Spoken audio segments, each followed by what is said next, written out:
Well, this may sound silly in a way, but the most common thing that we see is that sellers who are family members of deceased relatives often don't even understand that they need to have an estate opened and otherwise be appointed by the court to transact business for that deceased relative's estate.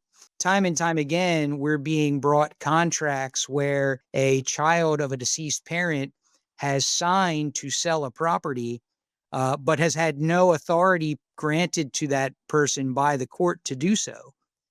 And so when a property is titled in the name of someone that has died, generally speaking, the only way to transfer that property to a buyer is for the court to empower someone, either an executor named in the deceased person's will or an administrator appointed by the court for someone that didn't have a will, to transact business for that estate and clean that estate up by selling assets, accumulating the funds, and paying the required taxes.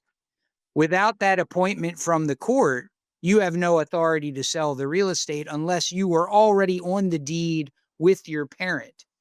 And of course, that's not a very common situation. So most people have to be appointed by the court. And we see that very frequently people aren't aware of that requirement. So, as I said, over and over again, we're being presented with contracts that are very innocently signed by someone who believes they are authorized to sell, but in fact, at that stage cannot sell. And so then you have to backtrack and you have to get that person appointed as an executor, which takes some time and a little bit of money, and it slows the process down dramatically. Usually it's fixable just by going back and starting that process from scratch. But if someone was on a tight acquisition time frame, that can throw a real wrench in the process. Yeah, I see that a lot too. I just had one about 2 months ago where the daughter, her dad passed away a couple years ago, didn't bother to set up an estate, and she said, again, very innocently, "Well, he doesn't have an estate, but we're selling a plot of land, so there is an estate there." But she didn't see it that way, and she didn't know that she had to do that. And another thing she said that was confusing to her was, "Well, I sold his truck."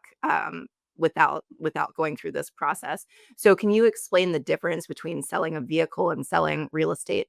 Yes, in most instances, you may sell the deceased parent's vehicle simply by taking a death certificate and some other proofs to a vehicle notary with your buyer and conducting the transfer that way. It is different, however, to move real estate out of a recorded deed as would be required by law.